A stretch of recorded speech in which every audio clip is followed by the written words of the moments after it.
রাস্তা ঝাঁটি এখনো 2 দিন হয়নি, তার মধ্যেই আবার পাতা এমন পড়েছে যে কি বলবো। আজকে ভোরে ভীষণ একটু ঝড় মতো হয়েছে, এই যে পাতাগুলো এখন নিয়ে যায়নি। আর বিশ্রী রকমভাবে বৃষ্টি হয়েছে, মানে হঠাৎ করেই আর কি। ভোরবেলা যখন ঘুম ভাঙে ভালোই হাওয়া হচ্ছিল। এই যে 2জন বাচ্চা পড়তে এসেছে, আর একজন এসেছিল, সে আবার চলে গেছে। রোজ দিনের রুটিন আমার মেয়েদের সঙ্গে চলে যায়, আর আমাকে গিয়ে আবার আনতে হয়। আজকে হচ্ছে মঙ্গলবার, ফেব্রুয়ারি 24 তারিখ। আর এখন বাচ্চাকে ও ঠাকুমার কাছে একটু দিয়ে আসবো। এই সময়টায় ও যায়, মানে রাস্তার থেকে ঘুরে এসে ও ঠাকুমার কাছে যায়, দিয়ে এসেই আমি ঝট করে কাজগুলো গুছিয়ে ফেলবো। বাচ্চাগুলোকে ছুটি দেওয়ার পর আমি 1 সেকেন্ড বসিনি। ঘরের যত বাসি কাজকর্ম ছিল সেগুলো সব সেরে ফেলেছি।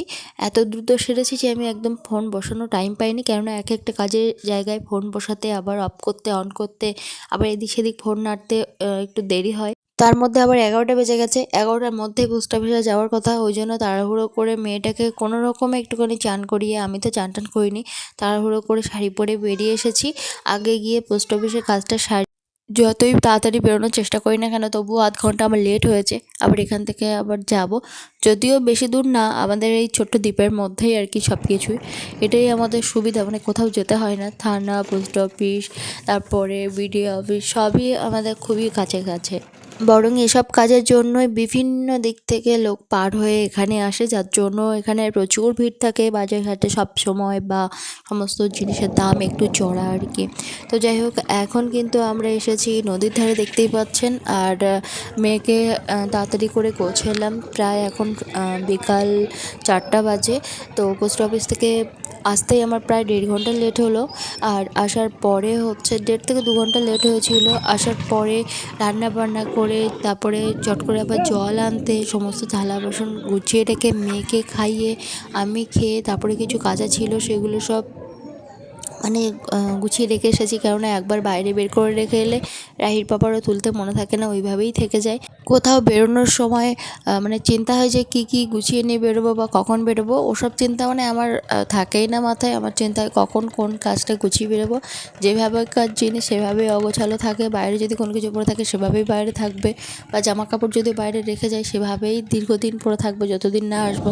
তো ওই জন্য আমাকে ওই সমস্ত কিছু গুছিয়ে রেখে তারপরে গিয়ে মানে কোথাও বেরোতে হয়। আজকে তবু অনেকটা এই কাজটাই গিয়েছে যে দাদু বাড়ি যাওয়ার নাম যেই শুনেছে সঙ্গে সঙ্গে একটু তাড়াতাড়ি খেয়েছে, না হলে ওর পিছনেই প্রায় আধ ঘন্টায় আমার টাইম লেগে যায়। এই যে হাসতে বললাম, তো ফট করে একটুখানি দাঁতগুলো কেমন বের করে দিলে, ওর ওই হাসিটা না, মানে জোর করে যেটা বলে আর কি হাসি, তো ভীষণ হাসি পায় আমার ওইটা। আর এই যে নদীতে অনেকক্ষণ থেকে কি একটা ভেসে আসছে, লেপ কম্বল মুড়ি দেওয়া। আসলে এই নদী কত কিছুর না সাক্ষী, কত কিছুর না সাক্ষী। আমাদের এই জায়গাটা আর কি, সন্দেশখালির এই জায়গাটা হচ্ছে 3 মুখ, 4 মুখ আর কি, চারদিকে বেরিয়ে গেছে, যার জন্য নদীটা অনেকটা বড়, অনেকটা বড়। আর এই যে নৌকাটা দেখছেন, এটা নৌকা নয়, একরকম বোট বললেই চলে। তো এটা হচ্ছে যারা অফিসার ওনাদের জন্য, আর প্যাসেঞ্জার যারা ডেলি ডেলি মানে পের হয়, তাও তাদের জন্য হচ্ছে নৌকার ব্যবস্থা। আগে ভেসেল ছিল, আর ভেসেল মাঝে মাঝে দেয়, তো তার জন্য 3 টাকা করে বরাদ্দ হয়েছিল। এখন ভেসেল টেসেল কিছুই নেই, শুধুমাত্র নৌকায় পার করতে হয়, তবে 3 টাকাটা থেকে গেছে আর কি। আর এই যে নৌকাটা আসছে এটাতেই উঠবো। আমি যখনই এসেছি, মানে সবে এসে দাঁড়িয়েছি টিকিটটা কেটে, অমনি সঙ্গে সঙ্গে ধামাখালি নৌকাটা চলে গেল, না হলে হয়তো এতক্ষণ মানে গাড়ি ধরে অনেকটা যেতে পারতাম। মানে সব দিকে গুছিয়ে সেই এইখানে যদি ঠিক মতো মানে খেয়া পাওয়া যায় তবে ভালো, আর না হলে বেশ খানিকটা একটু লেট করতে হয়, তবে খুব বেশি লেট করতে হয় না। প্রচুর লোকজন পারাপার হয়, তো তার জন্য ঘন ঘনই দিয়ে দেয়। এই যে দেখুন, এটা মনে হয় হাজব্যান্ড ওয়াইফ দুজনেই মাছ ধরছে, মিন বাগদা যেটা হয় আর কি সেটাই ধরছে। তো একজন বোধহয় ওই যে তুলছে, আর একজন জাল টেনে টেনে তুলছে। এটা সুন্দরবন এলাকার খুব স্বাভাবিক একটা চিত্র। আর যে অফিস বোর্ডটা এক্ষুনি গেল সেটাই আবার মানে পাল্টা আসছে আর কি। আর আমরা এখন যাচ্ছি ধামাখালির দিকে। নদীর ধারে যেহেতু অনেকক্ষণ বসেছিলাম আর একদম ফুল জোয়ার দেখতেই পাচ্ছেন, তো অনেকক্ষণ বসে থাকার কারণে অনেক কিছু ভাবনা হওয়ার কারণে আজকের জন্য নৌকাতে উঠে কেমন যেন একটা ভয় লাগছিল। এসে পৌঁছালাম বাবার বাড়ি, আর 2 বোন এসেছে কিন্তু তারা এখন নেই। তারা আমি এসে দেখলাম বিড়াল ছুটে বেরোচ্ছে, আর মা ওই কিসের আওয়াজ পেয়ে আর রান্নাঘরে গেছে। ও চলো চলো চলো শোনো, চলো ওই পথ দিয়ে চলো, ওইখান থেকে দরজা। আমি আসার কিছুক্ষণ আগেই 2 বোন বাজারে গেছে ওদের কি সব কাজের জন্য, তো আমিও তার মধ্যে চলে এলাম। আর বেরোবো করে সব কাজ গুছিয়ে তার মধ্যে আবার জল আনতে হলো দৌড়ে গিয়ে, মেয়েকে খাওয়াতে অনেকটা দেরি হয়ে গেল বেরোতে বেরোতে, তো ওই জন্য যাই হোক সন্ধে হয়ে গেছে আস্তে আস্তে। আর গাড়িটাও অনেকটা লেট করলো। ওমা আমরা ঢুকবো যে, দরজা বন্ধ করে দিচ্ছ কেন? ও এই দরজা খুলবে, তো খোলো, তাহলে দাঁড়িয়েই পড়ি, আর কি হবে। আমার একটু অন্য একটা দরকার মেটানো ছিল, তো রাতের বেলা আমি আর গাড়ি থেকে নামলাম না, ভাবলাম তাহলে কালকেই করব। মা দরজা খুলছে। কি হলো, বেশ গন্ধ পেয়েছো না? নড়ছে না মোটে মা? কিছু আগলা ছিল নাকি? ওই বেলটাই তো ছুটে বেরোলো এখন এক্ষুনি। না না, জুতো জুতো ঘরটা মানে মশারি টশারি পুরো বেডশিট পেতে রেডি করে রেখেছে, এখানে বাবা ঘুমাবে। ও তোমার শরীর কেমন মা এখন?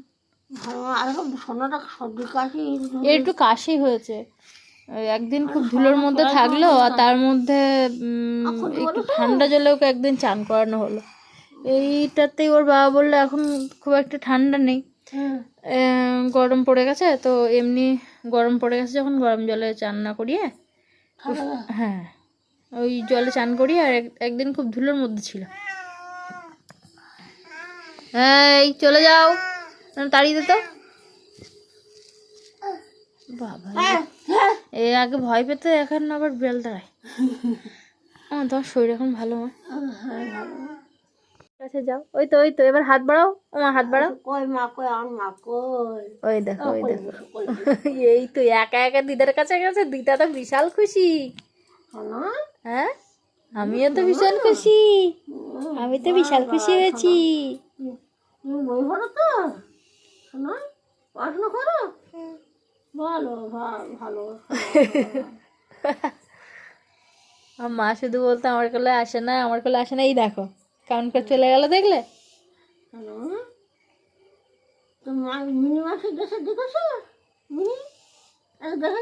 না না, আমরা নাপিত মোড়ে এসেছি আর ওরা বেরিয়ে যাচ্ছে, মানে ওরাও ছেড়ে চলে গেছে আর আমরা সেই সময় ঢুকছি।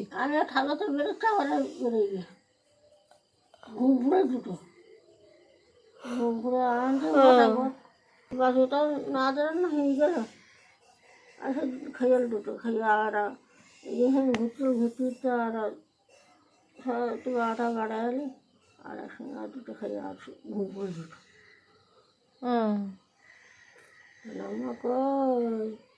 ভালোই উঠেছে তোমার কোলে। কইখানে আমরা থাকবো তো, কাল চলে যাবি না থাকবি? কালকে চলে যাবি না থাকবি? থাকবি বলতে থাকবো, থাকবো তো। শোনা মা ভালো, ভালোই মজা পেয়েছে। থেকে কালকে দিনে থাক, সকালে এসো। তো বাবা বলতে আমি বলতে ওটা 20 দিনে সকালে যায়। তো তো কই কই কই মা কই মা, ওঠা নামা ছাল উঠে যাবে কোন পার। ওই ওই শনিবার দিন শনি যাবে, শনিবার দিন গিয়ে আমার শনি যাবে। ও যাই হোক ওটা যে শতগুলো যেন যাই হোক সঙ্গে না গেলে হয়। তো এখানে শুনবো মাসে 6,500 টাকা দিতে হবে। তো ও যেখানে ভাড়া থাকে মা 3,500 টাকা করে পড়ে যায়, আর যাতায়াত 2,000 টাকা। হ্যাঁ তাই বলতে হবে। তাহলে 5,500 টাকা হয়। আর ওখানে গুনতে গাড়ি করলে হ্যাঁ রাখবো। আচ্ছা রাখ। তাই আপনি কত ভালো। হ্যাঁ হ্যাঁ। এতক্ষণ ধরে আমার মায়ের কথা শোনালাম। আমার বাবা বাড়ি এই ভাষাতেই কথা বলে সবাই। আবার দেখা যায় যে বাইরে যখন বেরোই বা কেউ যখন আসে তখন আবার ভালো ভাষায় কথা বলে। আমরাও তাই। শ্বশুরবাড়ি গেলে হয়তো ওদের ভাষাটা আমি খুব একটা বলতে পারি না, কিন্তু ওদের ভাষা ওই জন্য আমি খুব একটা বলি না। কিন্তু বাবার বাড়ি এলে আমি এই ভাষায় কথা বলি। আবার নর্মালি যেরকম আবার বাইরে বেরোই বা কথা বলি তখন আবার বাংলা ভাষায় কথা বলি আর কি। তো এক একটা জায়গার ভাষা এক এক রকম থাকে, খাবার আলাদা আলাদা থাকে, এটা খুব স্বাভাবিক। তবে আপনাদের থেকে অনেক দিন আগে কমেন্ট পেয়েছিলাম যে তোমার শ্বশুরবাড়ির ভাষায় একবার ভিডিও করো, তোমার বাবার বাড়ির ভাষায় একবার ভিডিও করো। তো এবার অবশ্যই একবার শ্বশুরবাড়ির ভাষায় ভিডিও করব। তো মা এখানে অনেক কথা বলছিল, আর আমার মেয়ে মার কাছে যেতে ভীষণ খুশি হলাম, কেননা এবারে এসে ওর ভীষণ পরিবর্তন হয়েছে আর কি। ও নিজের থেকে আসতে চাইছে, থাকতে চাইছে, সবার কাছে যেতে চাইছে, যেটা মানে গতবার এসেও অতটা দেখিনি। এবারে এসে যেন ওর বেশ অনেকটা পরিবর্তন হয়েছে। বাবার বাড়ি আসলেই একটা শান্তির জায়গা।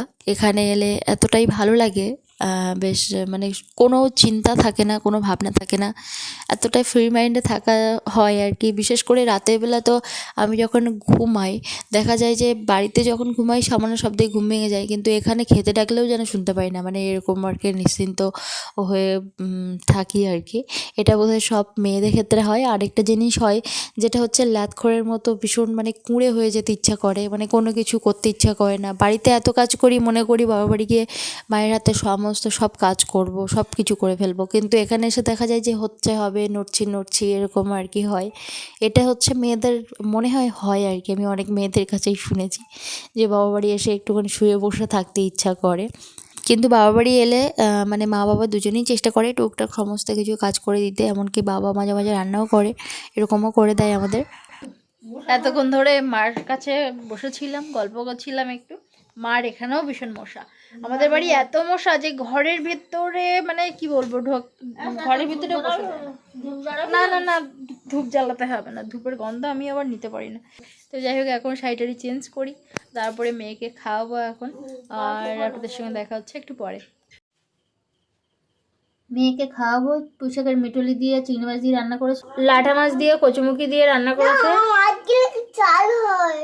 ও তাই? আর এখানে মাছ দিয়ে আলু দিয়ে আর যায় না, ও কলা আছে, এটা দিয়ে রান্না করেছে। সোনার একটু কাশি হয়েছে আর তারপর একটু হাওয়াতে এসেছে। আমি যদিও চাদর মুড়ি দিয়ে এনেছি ওকে, তো এখন এসে হচ্ছে বায়না, মা বই দাও পড়বো। ওর যেহেতু সন্ধ্যাবেলা অভ্যাস। কে রং করেছে? তুই তো গতবার এসে রং করলি। রংটা তো তুই করলি সেই মামার কাছ থেকে নিয়ে। এখন এখানে এসে কেঁদে পড়ছে। আবার আমরা সেই গতবার বই এনেছিলাম, বই রেখে যাওয়া হয়েছিল, ওই বই আবার বের করলাম। সে এখন মন দিয়ে সব পড়াশোনা করছে। খাওয়া হয়ে গেছে, আমি ভাবলাম যে একটু ঘুম পাড়িয়ে দেবো, তো এইসব করছে। না হলে গলে আর আমি আর মা বসে বসে গল্প করছি। সামনে বিশাল মানে মনে হয় চাকরি বাকরি পরীক্ষা টরীক্ষা আছে। এতদিন ভাবতাম মাধ্যমিক উচ্চ মাধ্যমিক, কিন্তু সেগুলো তো সব হয়ে গেছে, সেন্টারে যেতে পারিনি। তার মানে মনে হয় সামনে চাকরি পরীক্ষা আছে। এখন আমিও হেল্প করবো অবশ্যই, যত কষ্ট হোক আমি পাশে বসে থাকবো যতক্ষণ পরে পড়ুক, নাকি? তুমি লিখেছো না কে লিখলো? না তো, এটা তো অন্য কেউ লিখেছে, ও তোমার মামা মেমি কেউ লিখেছে। ঠিক আছে, নাও তুমি দেখো, দেখে কি লিখবে দেখো। এখন পৃষ্ঠা বেছে বেছে দেখছে কে কোথায় লিখেছে, ওর হাতে লেখা কোনটা, কি ব্যাপার। দুপুরে রান্না তো আছেই, আর রাতের জন্য আবার মাংস এনেছে। তো এটা মানে ঝোল মতো হবে না, শুধুমাত্র আর কি হয় না মাংস কষা, সেটাই আর কি হবে। বাবার বাড়ি এসেই একমাত্র মনের মতন করে কষা মাংস খাই, কিন্তু শ্বশুরবাড়ি এত রান্না করি কোনো দিনই এক পিস তুলে খাই না। এটা হয় বোধহয় সবারই। তো যাই হোক, এই ভিডিওটা এখানে শেষ করছি। আপনাদের সঙ্গে দেখা হচ্ছে পরের ভিডিওতে। ভীষণ ভালো থাকুন,